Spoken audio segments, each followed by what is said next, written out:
Churchill famously quipped, Americans and British are one people separated by a common language. Are we at the point where Americans and Europeans are two continents divided by a common civilization? While the world waited Wednesday on what Donald Trump would utter on Greenland, did we in fact miss the bigger picture? For 73 minutes, the President of the United States, before an audience of traditional transatlantic allies in Davos, hurled invectives and insults while doubling down on what's now official U.S. policy, the assessment that Europe's a continent in civilisational decline, implied in that, overrun by non-Christians and non-whites. How do Europeans respond? Even far-right aficionados of MAGA have had a hard time with the Greenland grab. Trump's imminent threat has passed for now, but can European leaders establish a common framework for what lies ahead? How do what the Canadian Prime Minister called middle powers coalesce? And if the time for flattery and calling Trump daddy truly has passed, then what's the next step for Europe, for NATO, and for nations the world over who still believe in that rules-based order of old? Today in the France 24 debate, we're asking if is there no going back for transatlantic ties? He surely got his peeps in the room at that emergency European Council summit taking place in Brussels. France 24 correspondent Dave Keating, your new book, The Owned Continent, How to Free Europe from American Military, Economic, and Cultural Dependence. Thanks for joining us. Great to be here. Also with us, former Dutch member of the European Parliament, Sophie in 't Veld, member of the Volt Party. Welcome back to the show. Good evening. From London, former British Ambassador Nicholas Westcott, professor in practice of diplomacy at SOAS University of London. Good to see you. Good evening. And we wish always a happy new year to Manlio Graziano, professor of geopolitics at, or former professor of geopolitics at Sciences Po. Your books include What is a Border? Welcome back to the show. Thank you. If you're on the go, you can listen to the show wherever podcasts are streamed. Going into this EU summit, the French news agency AFP talking about a relief rally. Stocks climbing for a second day after news there would be no U.S. military intervention to take Greenland, and now no tariffs on nations that sent officers to the Danish dependency to show solidarity with Copenhagen. That's for the short term. Donald Trump's first in-person speech at Davos may long be remembered for Europeans for different reasons. In recent decades, it became conventional wisdom in Washington and European capitals that the only way to grow a modern Western economy was through ever-increasing government spending, unchecked mass migration, and endless foreign imports. The consensus was that so-called dirty jobs and heavy industry should be sent elsewhere, that affordable energy should be replaced by the Green New Scam, and that countries could be propped up by importing new and entirely different populations from faraway lands. Certain places in Europe are not even recognizable, frankly, anymore. They're not recognizable. And we can argue about it, but there's no argument. Without us, right now, you'd all be speaking German and a little Japanese, perhaps. Nicholas Westcott, of course, that speech in the Swiss-German Alps at the World Economic Forum in Davos. Let me begin by asking you here, this message, we've heard it before. It's not specifically something new. Why did it feel different this time? It felt different because it's just been followed up by the threats to seize some European-owned land in Greenland. This was going beyond the sort of rhetoric that you're all in decay, you're all weak, you can't defend yourselves. This was actually taking some action that exploited that weakness. And this shock, and it was very much a shock, has galvanized Europeans to perhaps look at themselves a little more and recognize that they can't defend themselves without that US guarantee. So that vulnerability has been very much exposed just in the last 2 weeks by this action. As you say, what Trump was saying today is all set out there in the national security strategy. It was published last November, so it shouldn't be a surprise. What's a surprise is that it's no longer just words, but it's action. And Sophie Infeld, where is something broken for good? Broken, I don't know. And I actually think, in a way, this may be healthy. It was high time that the European Union stands on its own 2 feet. And it's actually ironic in a way that when everybody in Europe is now saying we have to become independent, Europe has to become strong. And yet we are talking about what Donald Trump thinks about us the whole time.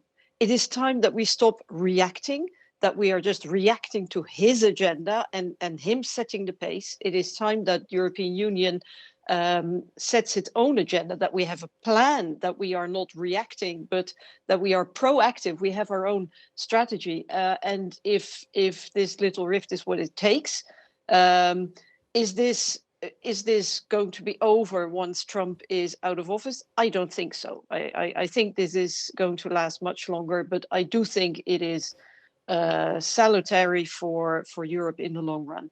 Dave Keating, do you agree that whoever the next president of the United States is, it will never be the same?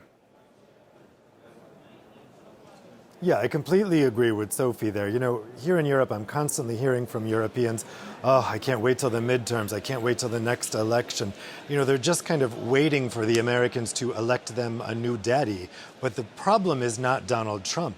The problem is America and Americans who put him into power and still support him with an approval rating of 40%.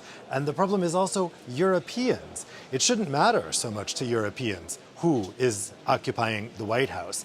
If this was really a sovereign and independent continent, then it would be important who is the president of a superpower like the United States, but it wouldn't take on this life or death importance for Europeans. I mean, we are constantly reacting here. We're constantly talking about America, constantly talking about Donald Trump, and if Europeans were able to rid the United States from this omnipresent force it has in their lives, then the biggest benefit, I could say to all Europeans watching, is that you wouldn't have to keep hearing about Donald Trump so much. Manuel Graziano, is this sort of a second Suez crisis for Europe in the 1950s? France and Britain declining empires, told by the United States not to try to seize the Suez Canal. It was seen as a turning point. Is this a second Suez Canal for Europe, or is this a sign that it's America that's in decline? No, America is in decline for sure, but Europe is in decline as well. That's the problem, in the sense that it's a competition among declining powers. If we add Japan, for example, it's another one. So explain to us, how are Europe and the US in decline? They are in decline because they are losing part of the markets in general. The United States, of course, is no longer what it was in 1956, but it's no longer what it was 10 years ago. So it's constantly declining. It's a relative decline in the sense that it's more the fact that other powers are growing and developing faster than the United States. So it's a relative decline. But the very fact that other countries are developing faster means that the United States is losing ground. And this is something that has been happening for decades, not as something new. And the problem for the United States is the fact that they never found a way to react, to adapt to this new situation, because it depends very little by them, because it's much more from the other competitors that are much faster. So, and they didn't find a way to react, to adapt more than react, because there is no way to react. There is a way to adapt, to negotiate, to try to slow down this trend. And this is something they never did. And so I think that the situation in which we are now is one of the final steps of the decline of the United States, in the sense that today it's very clear that there is no way for the United States to adapt to this situation. So the only way is to be a bully on the international stage, use the strength that the United States still has, in particular military strength, to threaten everybody. And but this is not a way you can solve a fundamental and structural problem of the relative decline. On the contrary, this is a way in which you emphasize compound the problem.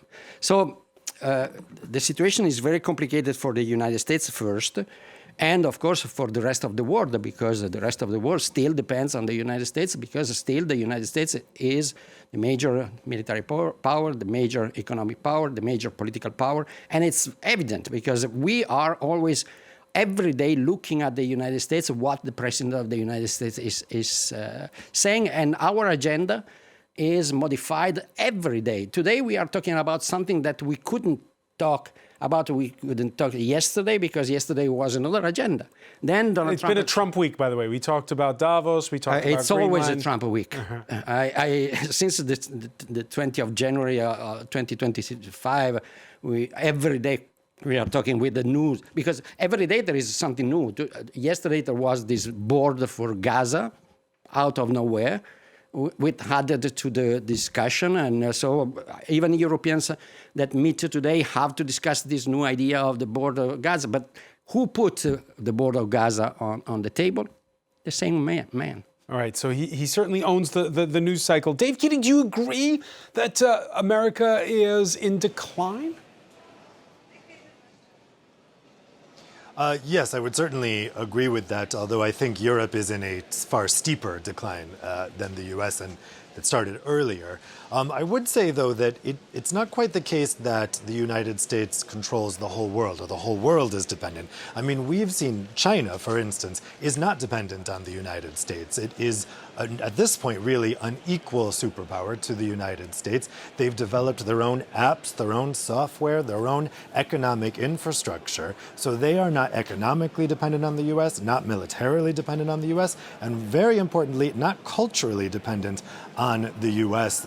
Actually, Chinese people consume very little American media, especially when you compare it with Europe, where in the Netherlands, 90% of what's shown in a Dutch movie theater is from the United States. But if you also look at other powers, look at India, look at Brazil, I mean, these are countries that are independent from the United States. So it's not true that the US is running the world, and therefore it's not true that it's inevitable that Europeans have to put up with American dominance or accept whatever the US is going to do.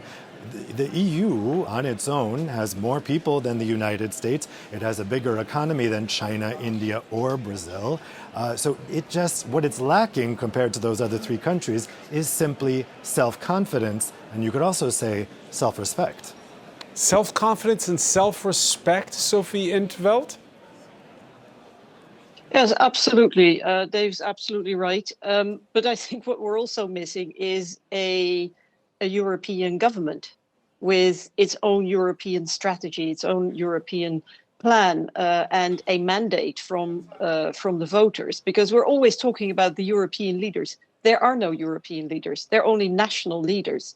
And the problem is that we rely on the European Council of national government leaders to come up with a strategy to make the European Union stronger and even go towards a federal European Union, whereas that's completely against their interest, or in any case, that's the way they perceive it. So we're not speaking with one voice. I find it extremely worrying to note that although we see a lot of activity from political leaders in Europe in different ad hoc coalitions of the willing, but the one body which is already fairly dysfunctional, the European Council of Government Leaders, has so far been unable to come up with a joint unanimous statement on the issue of Greenland.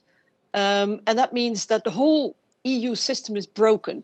The facade is still standing, the institutions are still there, but it's not functioning. And I think we urgently need a federal union at the right now. And then people go, oh, but this is not the time to talk about institutional issues. Well, unfortunately, it is, because it is very much the institutional structure of EU governance that is holding us back.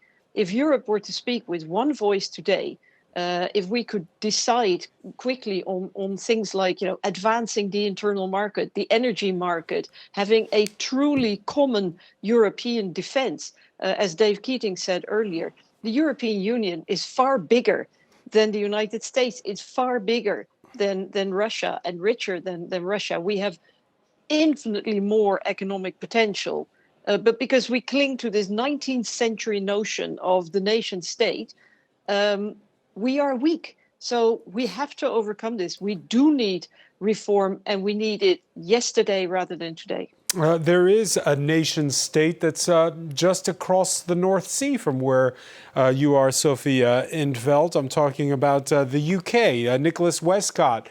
Right now, Britain is in negotiations to have closer ties with the EU post-Brexit. It's also in what look like hardball negotiations with the United States on a trade deal. How does Britain position itself? We saw this week that, in words, the Prime Minister was standing by Denmark for sure. Yes, Britain is in an even more uncomfortable position than the rest of Europe in some ways, because it is very heavily dependent on the US for its defense, and it's extremely dependent on Europe for its prosperity. And like a circus rider put on two horses, these horses are now galloping in different directions, and Keir Starmer's having to do the splits. If it comes worse than this, he will have to decide which horse he's going to jump on. But he prefers not to have to make the choice, nor to fall flat on his face. So it's not uncomfortable.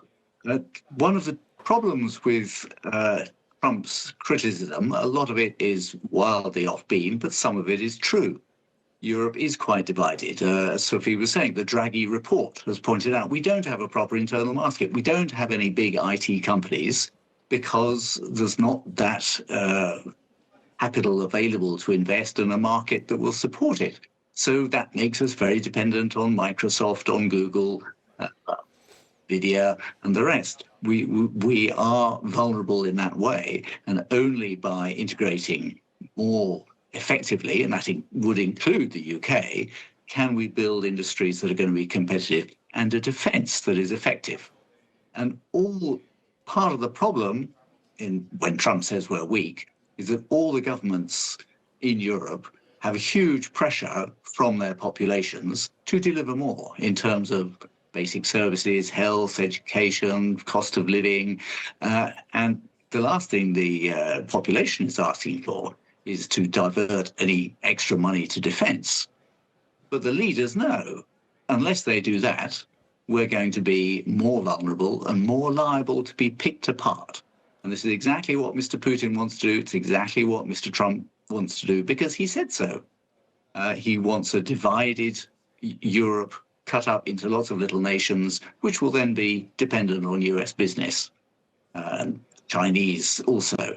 So Europeans are, including the UK, are now under immense pressure to actually make good on their promises of union, and for the UK to scramble back into a more open economic relationship and a closer defense relationship, because everybody sees you can no longer depend on the United States. You can't trust the United States, and that's a permanent situation. It's what Mark Carney, who made the best speech of the week in Davos, head and shoulders above Trump's, calls a rupture. We've got to rethink the way we do it, and that's what should be happening in that European Council room this evening.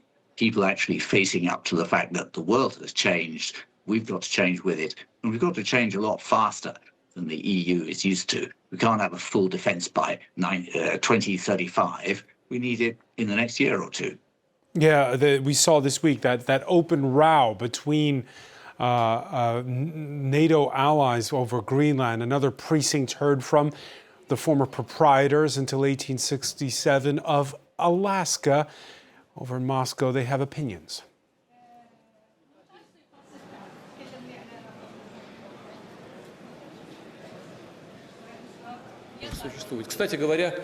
By the way, Denmark has always treated Greenland as a colony and treated it quite harshly, if not cruelly. But that's a different story. I doubt anyone's interested in that right now. But it certainly doesn't concern us. I think they'll sort it out amongst themselves. Little sense of irony there, Manlio Graziano, in the words of the Russian president. Again, we've given the diagnosis here. The panel's unanimous that the Europeans are weak. They need to level up faster.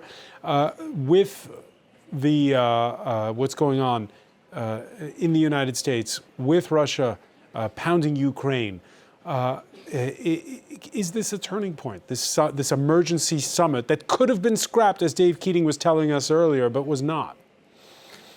It's for sure a turning point because the international relations are no longer what they were 1 year ago, so for sure.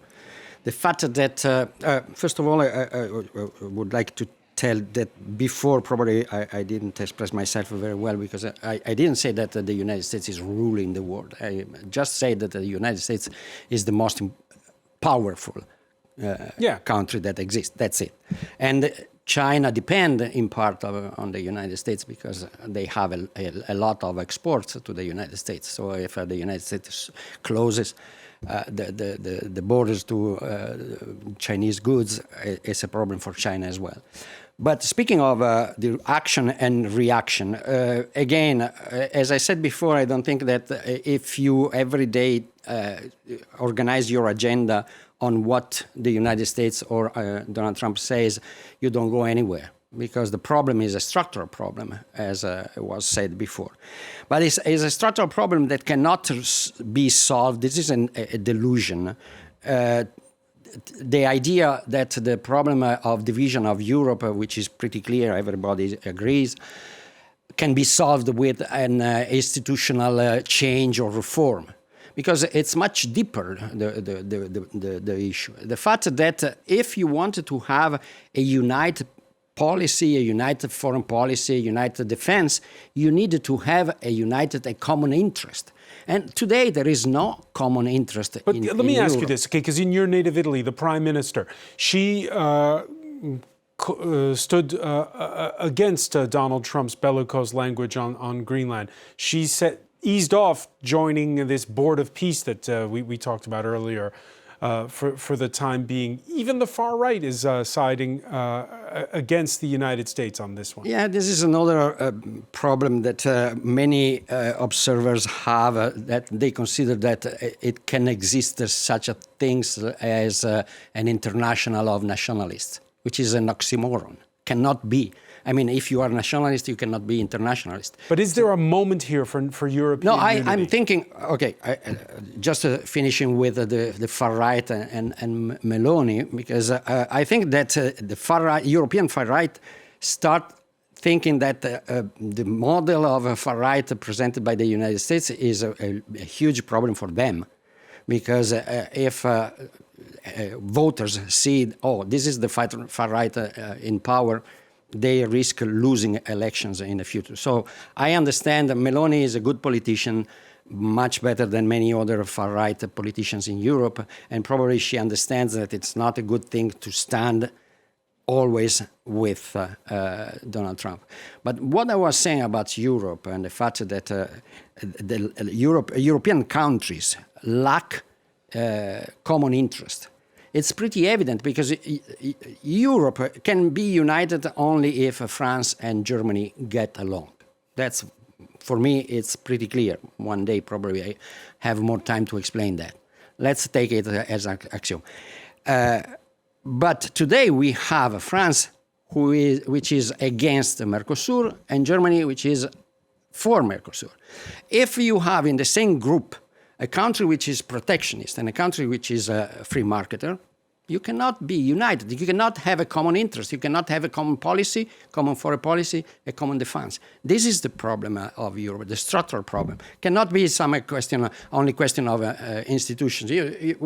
We see that institutions can be change in the sense that you can vote something as it were just an economic problem when it is a foreign policy problems, and also you don't need the unanimity. That's something they can do. It's like just moving pieces on a board, on a chessboard, but the structural problem remains, and it is the fact that in Europe, all the European countries have different interests and they don't find a common line. And until they don't do it, I'm sorry, but the intervention of America from outside can only increase the divide among Europeans, not solve them. Sophie in 't Veld, because earlier you were talking about this idea of different kinds of European institutions. Do you agree with what Manlio says? I'm afraid not, actually, because what does it mean if we say Europe is divided? What it means essentially is that there are different opinions and different interests. But hey, that's normal in a democracy. It only becomes problematic if your decision-making procedures are built on unanimity, and they still are, even if in theory. Most vetoes have been abolished. In most cases, there's majority voting, but we all know that in practice, that is not the case. There's still these invisible, informal vetoes. And that is, of course, the stumbling block. And we have to recognize that intergovernmental Europe, as we have it today, which is based on national governments, is ungovernable. It will not work. And we are always talking about, France wants this, Germany wants that. What that means in reality is that there is a government representing, in most cases, the majority of the population, or in any case, a majority in parliament. But that doesn't mean that that is the same as what the people want or what the national interest is. And as long as we continue working on the basis of intergovernmental Europe, we're not going to advance. But hang on a second, Sophie. It is years. pretty representative of public opinion. In France, there's a majority that is against this free trade deal with South America, and in Germany, there's a majority that's for it. Yes, but the point is that if you look at defense, for example, one of the most sensitive topics, there has been a staunch majority across the European Union in favor of a common defense, even a European army. There's now even a majority in favor of a European army. So then you wonder, why is it that the national politicians do not immediately put this into practice? And that is because they have a different interest. The problem is that national politicians and government leaders in particular, they basically hate a strong European Union, almost as much as Trump does. And that is the big stumbling block. I also wonder, I've heard over the last year, every time we heard, why does Europe have to grovel? Why do we have to humiliate ourselves? And then the answer was, well, we need this in order to buy time. We need this in order to buy time so that we can make Europe strong again. But what have we done with that time? We've not used it to make Europe strong. We've wasted time, and we're just waiting for Trump to set the agenda. Dave Keating, has nothing happened since in the past year on that score, and since Vladimir Putin's full-scale invasion of Ukraine? Yeah, pretty much. There's been a lot of talk, but not a lot of action. National leaders still don't want to do what's necessary to create a united and strong Europe. Look at how much more Germany spends on its defense compared to before. Look at France's, even though we've got a huge budget deficit, how much more the French are spending on defense as well. Yeah, but that military spending is done in the context of NATO, and it's been done because the United States demanded it. And when you're doing that military spending in a command and control structure that is American controlled, you're not actually doing very much to make Europe more independent and sovereign, because all of that military spending, guess where it goes? The American military industrial complex. So really, European leaders have been saying a lot. Yes, they've increased their spending because America demanded it, but they're not really taking those essential actions. I also want to say on the question of different member states having different interests, Well, in the United States, different states have different interests. That doesn't stop the U.S. as a whole from taking a position. The problem isn't that different member states of the EU would have different perspectives and different points of view. The problem is that the national governments are not respecting the democracy of the EU. France was outvoted on Mercosur, and yet the French government is doing everything it can to undermine that democratic vote that took place here in the European Council that represented a majority of European citizens to try to block this agreement. So the question is really, can Europeans accept the idea that sometimes their country doesn't get to make the decision, that Europe as a whole makes decisions based on the majority in Europe? Americans long ago accepted that trade-off. For the United States, first had the Articles of Confederation, which would have made the U.S. basically what the EU is today, a collection of independent states that can only act when they all agree, something that Switzerland used to be, for instance. The United States took the trade-off to say, okay, we're going to surrender some of our state sovereignty in order to be a powerful federation. That's what Europe could do. Let me ask you about this, Nicholas Westcott. You referenced the speech on Tuesday in Davos by the Canadian Prime Minister, Mark Carney, who called it, yes, a rupture, not a transition. And he called on so-called middle powers to act together. The diagnosis from this panel is that the European Union is most of its members, or all of its members, are middle powers at this point. So how do middle powers coalesce? Someone once described the European Union as a group of countries that are small or do not yet realize they are small. I think that realization is coming home to European countries, and they realize that individually they are either middle or small powers. They might be rich, but they're not necessarily strong in a sense of global competition, either economic wealth or in military might. So Europe has always proceeded by taking the decisions that were necessary eventually. Now faces a genuinely existential crisis. I worked on the EU for 35, 40 years, and every crisis you think, oh my God, this is terrible, we're not going to get through this, but they do. And one lives in hope that this will add impetus. The problem is that Europe, including the UK, are not just divided between the member states, but each member state is divided within itself. And it's that domestic political pressure. In the UK, politicians say, we know what decisions need to be taken, what actions need to be taken, but we don't know how we can get elected if we do that. And that's why the speech like Mark Carney's was really crucial, because the public needs to understand the extent of the existential crisis. And in some ways, I think the Greenland crisis has helped bring that home to the public. As we've seen, it's one of the few things that has united the far right and the left and the centre in most European countries. And this realization of vulnerability gives politicians an opportunity.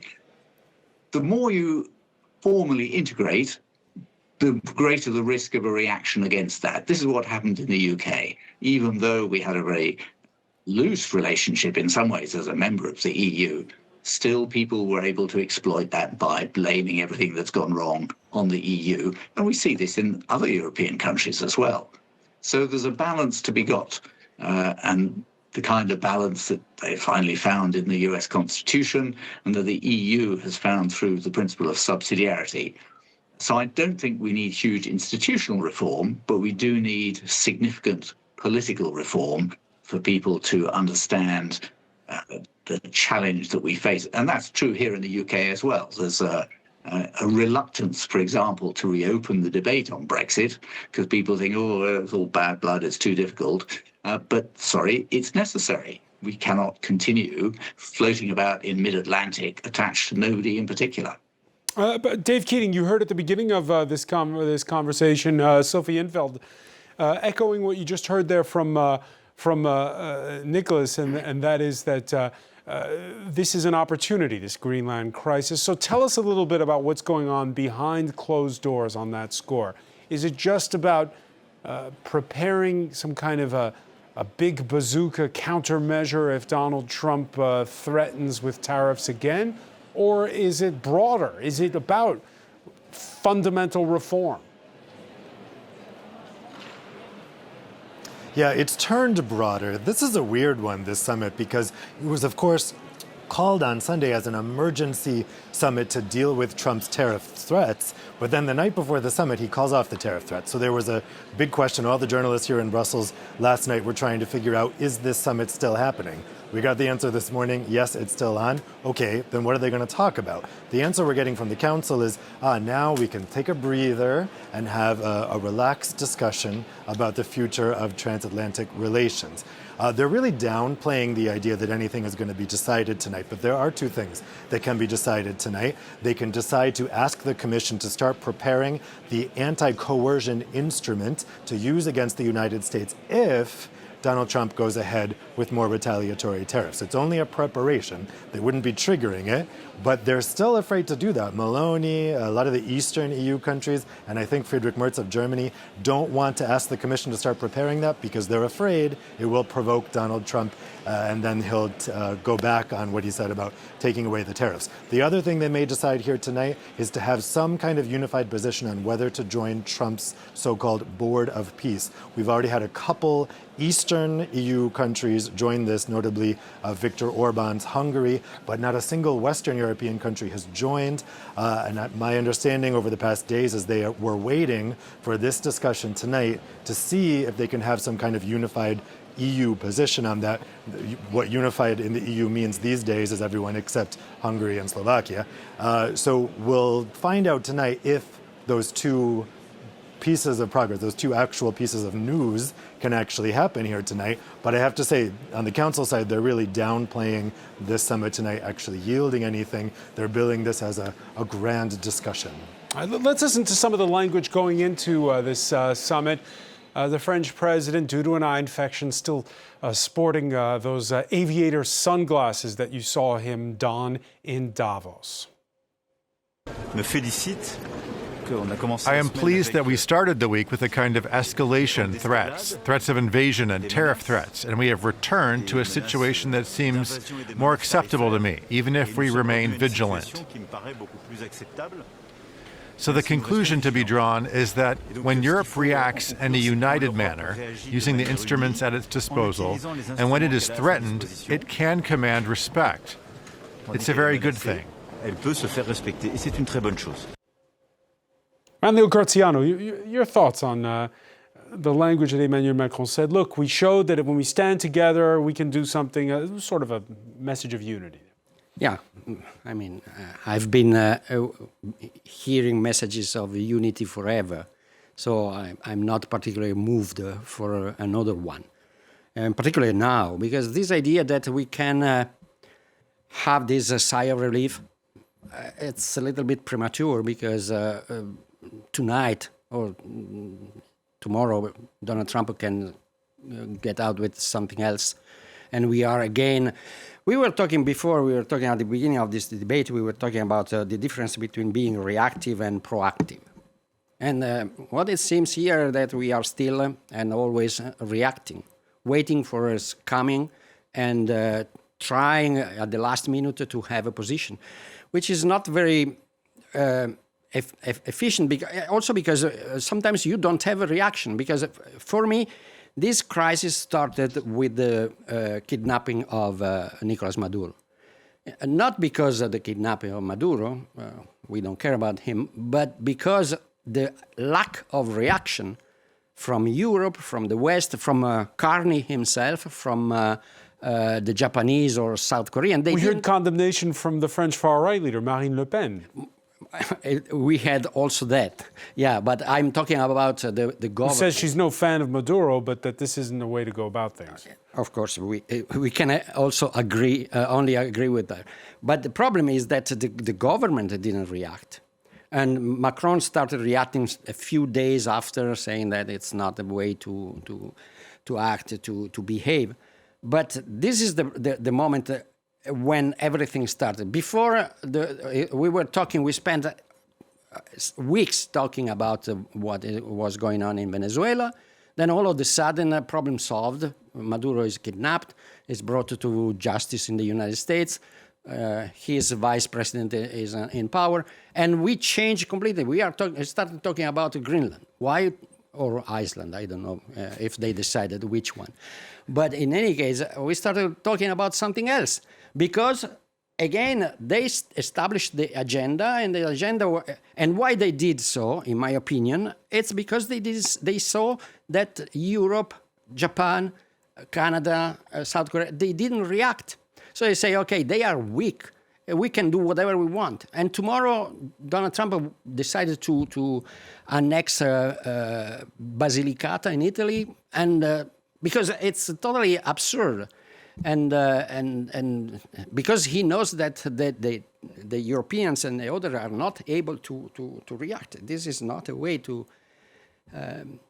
respond this continuous crisis. Sophie Infeld, very briefly, you heard Dave Keating say that the raison d'être of this summit has grown in importance over the week, despite the fact that there's been this easing of tensions over Greenland per se. Do you think behind closed doors right now they're working on a plan not to always be chasing after Donald Trump's news cycle? Well, I was listening to the other interventions. I'm afraid that unfortunately it is a total illusion to think that 27 government leaders, and maybe one day with enlargement there are going to be more, that they're going to unanimously come up with a strategy for Europe for the future, because they don't want to. They want to remain in charge. They don't want there to be a shift of the political primacy to, let's say, to Brussels, to the EU. And so, no, I don't think that they will be able to come up with a united strategy, a united front. It's a bit like, blowing out a candle and saying, oh, we want there to be unity miraculously. It's not going to happen. I think that we have to get past the stage where we keep saying, oh, people don't want to talk about institutional reforms or institutional matters. That's very strange. We're talking about institutional matters in the US the whole time. We're talking about the government shutdown or court cases about Trump's tariffs or, impeachment, things like that. We're talking about that the whole time, or we're talking about national institutional matters, which is basically a matter of how do we organize our democracy in such a way that it actually works. Clearly, the EU doesn't work anymore in today's world. Today's world is not the world of the 50s of the last century. We have to adapt our decision-making structures to the new reality, and certainly if we're going to have an enlarged union. And I'm afraid that if we keep ignoring that issue, then we can have another 1,000 emergency summits, but then Europe will become weaker, more irrelevant, and more dependent on the United States. All right, Sophie Infeld, managing expectations, let's say. We'll leave it there.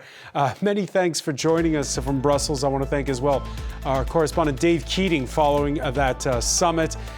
Nicholas Westcott in London, Manlio Graziano. Thank you for being with us here in the France 24 debate.